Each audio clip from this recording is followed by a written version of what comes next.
Hello everyone, welcome to YouTube channel civil service education, जहां आपको UPSC and other civil service examinations related current affairs और भी बहुत कुछ मिलेंगे।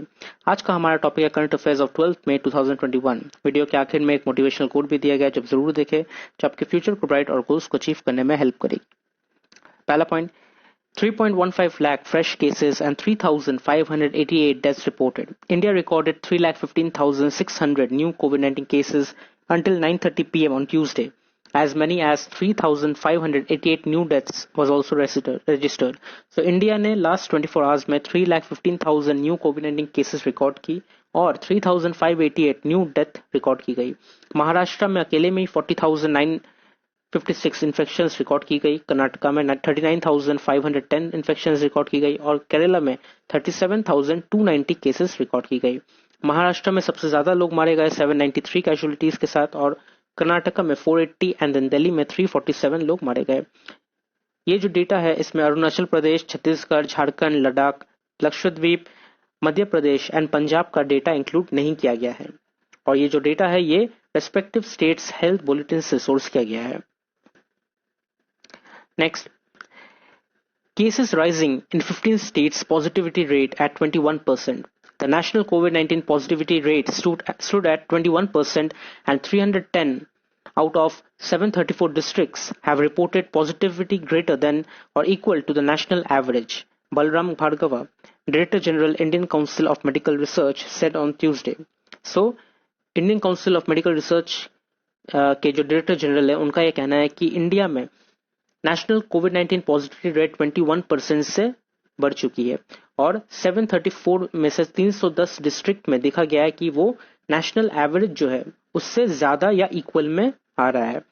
At the health ministry briefing, doctor Bhargava said the country now had the RT-PCR testing capacity of about 16 lakh a day and rapid antigen testing (RAT) testing capacity of about 17 lakh a day, stating that total of 19,45,299 tests were conducted on April 30th, the highest ever in the world. He said the 30 crore landmark was achieved on May 7. So, जो RTI PCR testing जो होती है और rapid antigen testing जो होती है, जो corona positive या नेगेटिव है वो जानने के लिए जो टेस्टिंग किया जाता है, उसका कैपेसिटी पर डे 16 लाख करके लोग को टेस्ट किया जा सकता है और रैपिड एंटीजन टेस्ट जो है वो 17 लाख करके पर डे टेस्ट किया जा सकता है।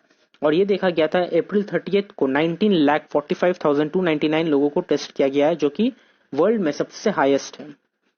Karnataka, Kerala, Tamil Nadu, West Bengal, Orissa, Punjab, Assam, Jammu and Kashmir, Goa, Himachal Pradesh, Puducherry, Manipur, Meghalaya, Tripura, Nagaland and Arunachal Pradesh have shown continued increasing trend in daily कोविड-19 केसेस। सो ये सब जगह पे देखा गया कि कोविड-19 केसेस डेली और इंक्रीज हो रहा है, बढ़ रहा है। Next, 71 bodies retrieved from Ganga. A day after several bodies believed to be COVID-19 victims washed up along the banks of Ganga at Mahadev Ghat in Chausa, Bihar, 71 of them were retrieved and buried by the Buxar District Administration after post-mortem examination on Tuesday. So, बहुत सारे कोविड-19 patient के जो bodies है वो गंगा में देखी गई है, फ्लोट करती हुई पाई गई है और ये बिहार के चौसा इलाके की जो महादेव घाट है वहां पे पाई गई है। 71 बॉडीज वहां पे मिली है और 71 बॉडीज को बक्सर डिस्ट्रिक्ट एडमिनिस्ट्रेशन के जरिए बरीड कर दिया गया है गंगा से निकाल के और उसके ऊपर पोस्टमार्टम भी किया गया था ताकि ये देखा जाए कि वो कोरोना बॉडी है या फिर कुछ और चीज की बॉडी है। The administration said there was sufficient firewood at the Chausa cremation ground for funerals. Villagers alleged that the high cost of firewood had made many families discard the remainings in the water.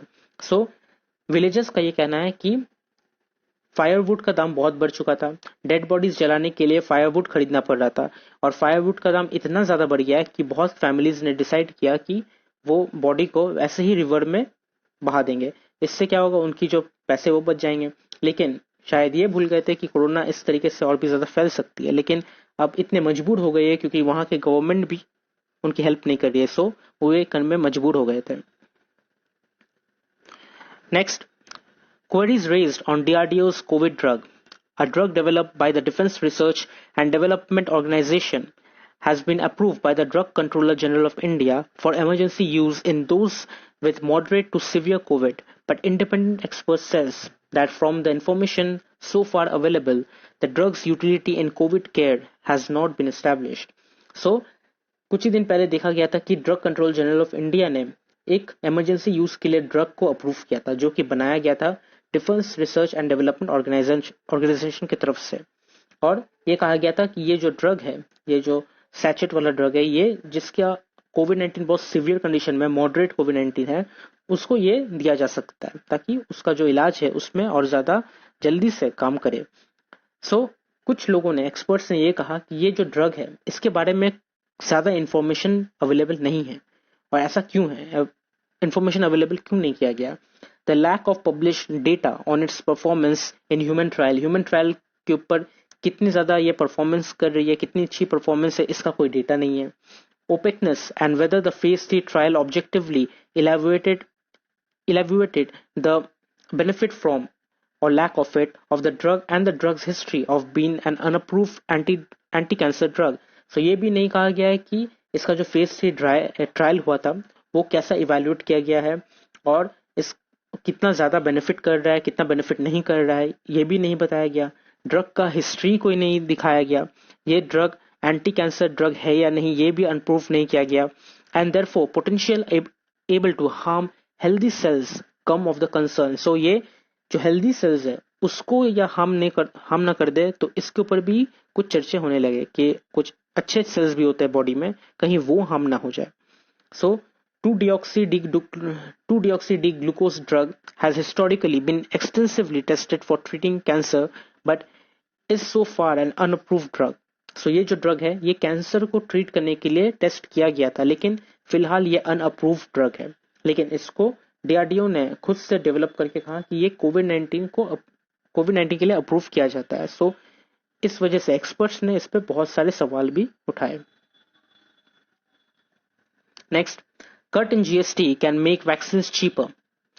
An array of measures include reduction in GST, zero GST rate on critical raw materials, permitting GST-free imports, as well as direct cash incentives to producers can be used by the central government to make COVID-19 vaccine and other critical supplies cheaper.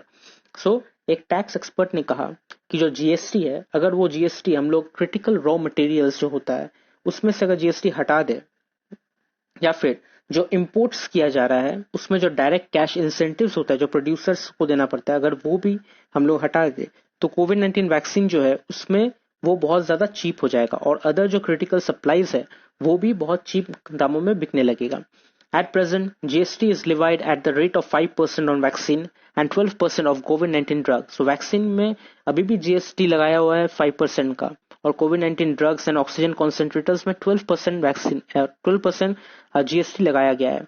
सो इस वक्त में भी जब देश इतनी बुरी हालत में है, अभी भी गवर्नमेंट इसमें GST लगा के कमाई कर रही है। मतलब अभी भी उनको ये समझ में नहीं आ रहा है कि देश कौन सी स्थिति में है। For oxygen concentrators imported for personal use, the government has reduced GST rate from 28% to 12%.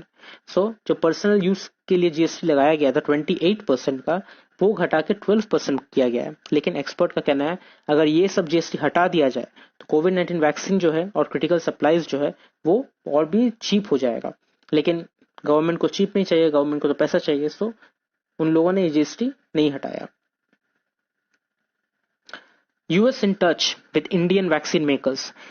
The United States have been in contact with Serum Institute of India and other vaccine manufacturers to boost production of vaccine against COVID-19, said the US envoy to India. So US envoy ने कहा कि United States ने Serum Institute of India के साथ contact किया और उनकी जो मैन्युफैक्चर हो रही है, जो वैक्सीन मैन्युफैक्चर हो रही है, उसमें और ज्यादा बूस्ट करने के लिए, ताकि मैन्युफैक्चर और ज्यादा जल्दी हो, प्रोडक्शन और ज्यादा जल्दी हो, इसलिए उन्होंने कहा कि हम लोग भी इसमें हेल्प करने वाले हैं।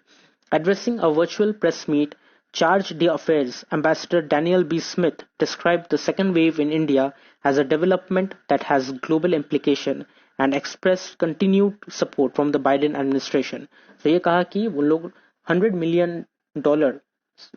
इंडिया को देंगे, सीरम इंस्टीट्यूट ऑफ इंडिया को देंगे और उनके साथ असिस्ट करेंगे, और ये जो ड्रग है, ये जो वैक्सीन है, इसको और जल्द से जल्द बनाने का फैसला करेंगे और प्रोडक्शन और बढ़ाने की कोशिश करेंगे ताकि इंडिया को जल्द से जल्द वैक्सीन मिल सके और जो सेकेंड वेव है वो रोका जा सके। Next, Moody's lowers India growth projection to 9.3%. Moody's Investors Service on Tuesday sharply scaled down its year's growth or projection for India to 9.3% from its earlier estimate of 13.7%, citing the negative impact on second wave. So, Moody's Investor Service ने कहा था कि ये year India का जो growth है, economic growth है, वो 13.7% से इंक्रीज करेगा, लेकिन उनका जो प्रोजेक्शन है वो नीचे आ चुका है और कहा कि अब 9.3% से इंक्रीज करेगा, क्योंकि कोविड-19 का सेकेंड वेव बहुत ही जोरों से धक्का लगा है इंडियन इकोनॉमी को. It warned that spread of the coronavirus as well as rate of vaccination will have direct impact on economic outcomes. So ये भी कहा गया है कि अगर ये कोरोना वायरस बढ़ता रहा और वैक्सीनेशन जो भी कम हो चुका है, वैक्सीनेशन अगर ऐसा कम चलता रहा तो फिर जो 9.3% है वो और भी ज्यादा नीचे गिर जाएगा. Next, China's population growth slows to lowest rate in decades. China's one-in-a-decade population census has recorded a slowing population growth rate that will likely see China's population peak and be overtaken by India's by as early as 2025. So, ये देखा जा रहा है कि China का जो population है, once in a decade में जो पॉपुलेशन सेंसस निकाला जाता है, उसमें देखा गया कि उनका जो पॉपुलेशन ग्रोथ है वो स्लो हो चुका है, और इतना स्लो हो चुका है कि ये कहा जा रहा है कि इंडिया का जो पॉपुलेशन ग्रोथ है वो चाइना को ओवरटेक कर देगा. With the number of births falling for the fourth consecutive year, तो ये फोर्थ ईयर है कि नंबर ऑफ बर्थ जो है वो गिरने लगा है. The seventh census released on Tuesday by the National Bureau of Statistics in Beijing noted 12 million babies were born last year, the lowest number since 1961. So ये लिखा गया कि लास्ट ईयर में 12 मिलियन बेबीज बॉर्न हुई है China में, जो कि 1961 से सबसे लोवेस्ट नंबर है. चाइना का पॉपुलेशन 1.41 बिलियन था 2020 में, और according to the census increasing by 72 million since the last census in 2010. So last census जब हुआ था उससे देखा गया कि सिर्फ और सिर्फ 72 मिलियन इंक्रीज हुआ है. That's it. Recording a 5.38% growth in its period, the average annual growth was 0.53%. So एक साल में सिर्फ और सिर्फ 0.53% का ग्रोथ देखा गया है. Next, what's happening in Jerusalem? Tensions have been building up since the start of Ramzan in mid-April, when Israeli police set up barricades at the Damascus gate outside the occupied Old City, preventing Palestinians from gathering there. As clashes erupted, the police removed the barricades, but tensions were already high. So, Jerusalem में, जो कि सबको पता है, अभी बहुत ज़्यादा वहाँ पे टेंशन चल रही है, बहुत ज़्यादा लड़ाई चल रही है. फिलहाल वॉर जैसा सिचुएशन वहाँ पे चल रहा है पैलेस्टीनियंस और इजराइल के बीच.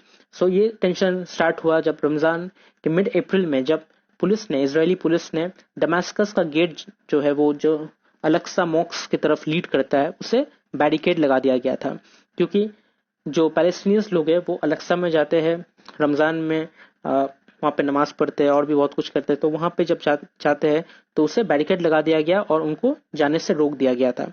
इसके वजह से वहाँ पे बहुत ज़्यादा टेंशन हो चुका है और बहुत क्लैशेस भी शुरू हो गई, और अब वॉर सिचुएशन है. 300 से ज़्यादा लोग शायद घायल हो चुके हैं और बहुत लोग मारे गए, including childrens. The threatening eviction of dozens of Palestinian families in the East Jerusalem neighborhood of Sheikh Jarrah escalated the crisis further in the last week of Ramzan. और ये भी थ्रेटिंग किया गया है पैलेस्टीनियन फैमिलीज को कि जितने भी पैलेस्टीनियन फैमिली बचे हैं उन सबको वहां से निकाल दिया जाएगा ईस्ट जेरूसलम से, और शेख जरा जो है उसके ऊपर इजराइल का कब्जा कर लिया जाएगा. Clashes erupted on night of 7th May in Jerusalem between Palestinian protesters and Israeli police, in which hundreds of Palestinians and over a dozen police personnel were injured. So ये 7th May से start हुआ है और इसके बाद देखा गया कि बहुत सारे पैलेस्टीनियंस इंजर्ड हुए और इजरायली पुलिस भी इसमें इंजर्ड हुई है और बहुत सारे लोग मारे भी गए, इंक्लूडिंग चिल्ड्रन भी, बहुत बच्चे भी मारे गए. Al-Aqsa Mosque, Islam's third holiest site, and the Dome of the Rock are situated within Haram Sharif. So ये जो अल-अक्सा मॉस्क है ये इस्लाम का थर्ड होलीएस्ट साइट है. पहला दो है मक्का मदीना जिसे जहाँ पे लोग हज करने को जाते हैं, और ये अल-अक्सा मॉस्क जो है ये थर्ड होलीएस्ट साइट है, और इसकी वजह से ही यहाँ पे इतनी ज्यादा टेंशंस हो रही है. Next, Saudi aid worth $123 million announced for Pakistan. Saudi Arabia has announced 118 humanitarian projects worth over $123 million for cash-strapped Pakistan in food security, health, education and water during Prime Minister Imran Khan's two-day visit, according to the report. So Prime Minister Imran Khan Saudi Arabia में visit किए और वहां पे जाकर उन लोगों दोनों के बीच में डील हुई. सऊदी अरेबिया के प्रिंस के साथ, किंग के साथ वहां पे डील हुई. 118 ह्यूमैनिटेरियन प्रोजेक्ट्स में सऊदी अरेबिया ने पाकिस्तान को $123 मिलियन का चेक दिया, कैश दिया और कहा कि ये फूड सिक्योरिटी, हेल्थ, एजुकेशन और वाटर सप्लाई के लिए वहां पे यूज किया जाएगा. ये सब प्रोजेक्ट्स के लिए यूज किया जाएगा.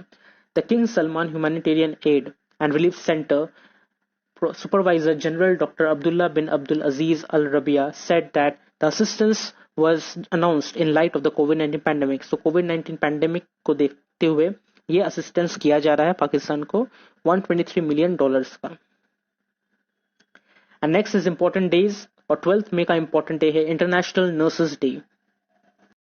And last but not the least is today's quote, और आज का motivational quote है, Never accept the definition of life from others. It is your life. Define it yourself. So, life क्या है, लाइफ आप कैसे बनाओगे, ये कभी भी दूसरों से मत पूछना. ये आपका लाइफ है, ये आपको खुद डिफाइन करना है. ये आपको खुद कहना है कि ये लाइफ क्या है और आप अपने लाइफ कैसे सक्सेसफुल बनाओगे, किस तरीके से अच्छा बनाओगे, ये आपको सोचना है, आपको डिसाइड करना है. और हाँ, कभी भी दूसरों के नक्शे कदम पे मत चलना, दूसरों को फॉलो मत करना, क्योंकि वो उसका लाइफ है. अगर आप उसके लाइफ को फॉलो करने जाओगे तो आप अपने लाइफ को अच्छा नहीं बना पाओगे, क्योंकि वो उसने अपने लाइफ को अच्छा बनाने के लिए एक प्लान किया, एक रास्ता बनाया, लेकिन आप उस रास्ते को फॉलो नहीं कर सकते. आपको अपना रास्ता बनाना पड़ेगा, आपको उस रास्ते के हिसाब से आगे बढ़ना पड़ेगा. जितने भी ऑब्स्टिकल्स आएंगे, जितने भी बाधाएं आएंगे, उसको आपको खुद की तरफ से उसे पार करना पड़ेगा. तब जाके आप अपनी लाइफ को अच्छा बना पाओगे. तो कभी भी दूसरों को मत देख के अपने लाइफ को अच्छा बनाने की कोशिश मत करना. ये खुद का लाइफ है और आप खुद इसे डिफाइन करोगे. तो अगर आपको वीडियो अच्छी लगी तो आप इसे लाइक कीजिए, शेयर कीजिए, कमेंट कीजिए और हाँ, सब्सक्राइब जरूर कीजिए. Thank you.